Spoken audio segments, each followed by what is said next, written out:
It was impossible for me to play The Sinking City 2 for more than 15 minutes without coming to the obvious realization that this is Resident Evil in a fedora. That might sound dismissive, but I really enjoy the recent Resident Evil games. So comparing Frogware's Lovecraftian survival horror sequel to some of the best of them, it feels especially similar to 2019's RE2 remake, is much more of a compliment than a put-down.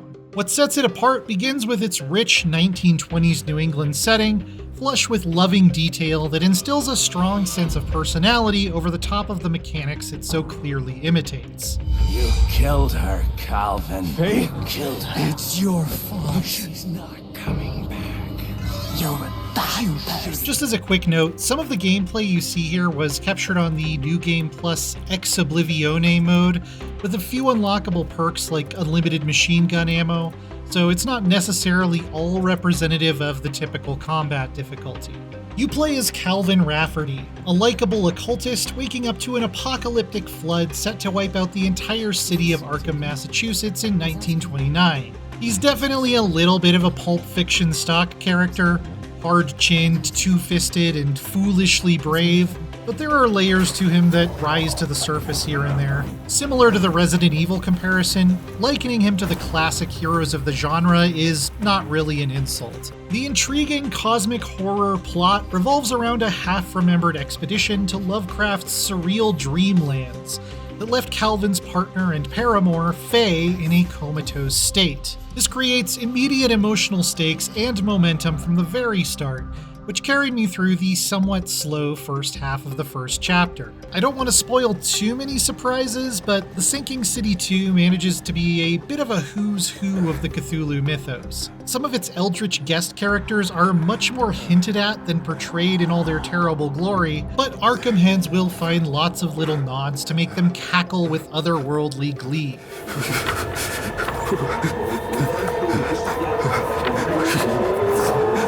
The unfolding story includes some effective emotional beats and a few neat twists that kept me guessing about certain characters' motivations, but overall remains pretty easy to follow given the high-concept subject matter.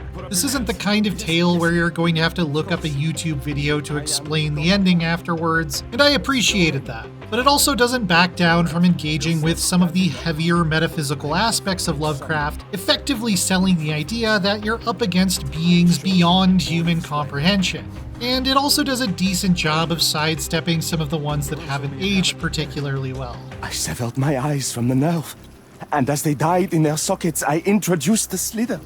The centerpiece is the town of Arkham itself, which presents a gorgeously damp and decrepit backdrop for exploration and combat. Excellent texture work and sound design come together to create an atmosphere that made my skin feel clammy, even in the dry heat of a Colorado summer. The density of little details crammed into every corner of every area is truly inspiring. Every dilapidated hotel room or terrifying hospital ward feels both lived in and ravaged by the ongoing disasters. The cutscenes and facial animations aren't always to the same level of quality, but pretty strong voice acting across the board helps carry them past their production limitations. I found it, Faye. The last piece of the puzzle. Each chapter takes you to a new locale in Arkham, and each feels distinct in both vibes and layout. You start out in the flooded city streets, navigating by boat to various ruins and culminating in a creepy haunted hotel. Chapter 2, which I found to be the scariest, is set in an abandoned hospital that features its own version of the unkillable Stalker, in the spirit of Mr. X and Nemesis. And Chapter 3 takes you to the Arkham Fish Market, which goes about exactly how you'd expect if you're familiar with the works of Lovecraft. That is to say, very poorly for our boy Calvin, in some unpleasantly fish-themed ways. This progression keeps things fresh while maintaining a cohesive aesthetic. Did that ship crash in the flood? I don't know, but they went inside. As I mentioned earlier, when it comes to the mechanics, this is an unapologetic tribute to the modern over-the-shoulder Resident Evil games. Calvin can amass a small arsenal of guns, but there are never enough bullets to kill everything, leading to tense scrounging through drawers for every last round. Melee is an option, but not a very effective one. Mixing it up with even your basic zombie-like enemies is almost a guarantee of taking some licks yourself, so close quarters combat became a conscious choice to expend my healing items instead of my ammo. Calvin is not as vulnerable as Resident Evil Requiem's Grace, but he's certainly not a Leon S. Kennedy-level action hero, maintaining a good balance between competent and fragile. The controls are very similar, the inventory system is very similar, the basic enemies are very similar. There are puzzles where you have to find 3 things to stick into a door to make it open. You can pick up herbs and craft them into healing items. It even has a system of achievements that unlock powerful perks in New Game Plus, almost identical to some of the newer Resident Evil games. Again, I'm not complaining. It's not like I'm sick of the modern Resident Evil formula if it's executed well, and Frogwares did a commendable job, so this feels like a free extra course while we wait for Capcom's next big dish. One exception to the scarce ammo rule is that certain boss fights or big arena battles have infinitely respawning loot pickups, explained by an in-game note that lampshades their bizarre physical properties to keep you from getting soft-locked if your magazines run dry. This felt like a little bit of a cop-out that undermines the difficulty. These segments were some of my least favorite anyway, but hey, you know what else is very Resident Evil?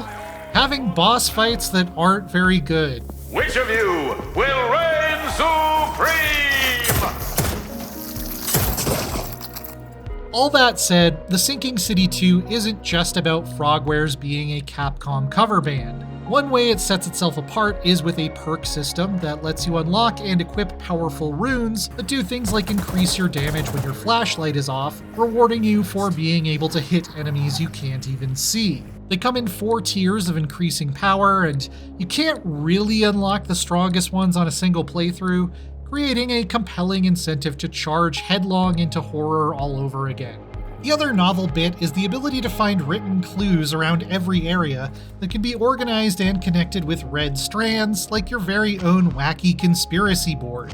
Each belongs to a group, and correctly connecting each group gives you some progression points. Some give hints on plot-critical objectives, while others point to potent optional treasures. The rewards feel worthwhile, though some require a little bit of backtracking, even if the puzzles themselves aren't exactly brainbusters.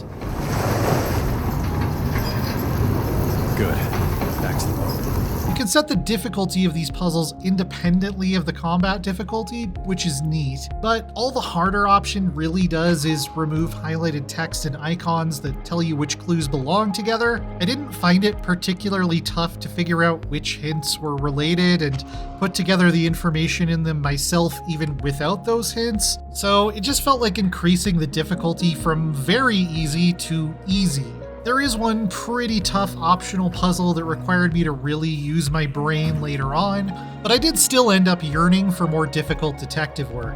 Also, there's no sanity mechanic, which seems a little odd for a Cthulhu game. There are some strange moments of reality-bending theatrics, but I was never made to doubt if the things my character was experiencing were even real, and that's a bit of a letdown.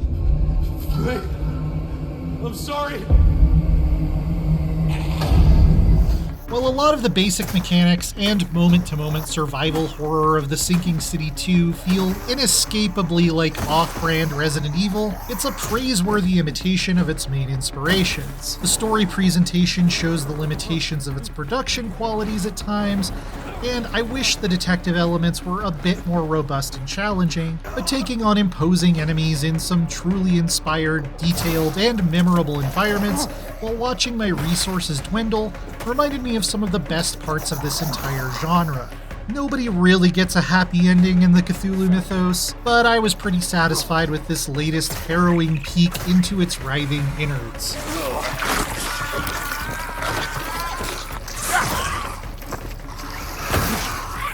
If you can't get enough Cthulhu, check out our review of Miskatonic Tales' Journey to Innsmouth, and my review of The Mound, Omen of Cthulhu.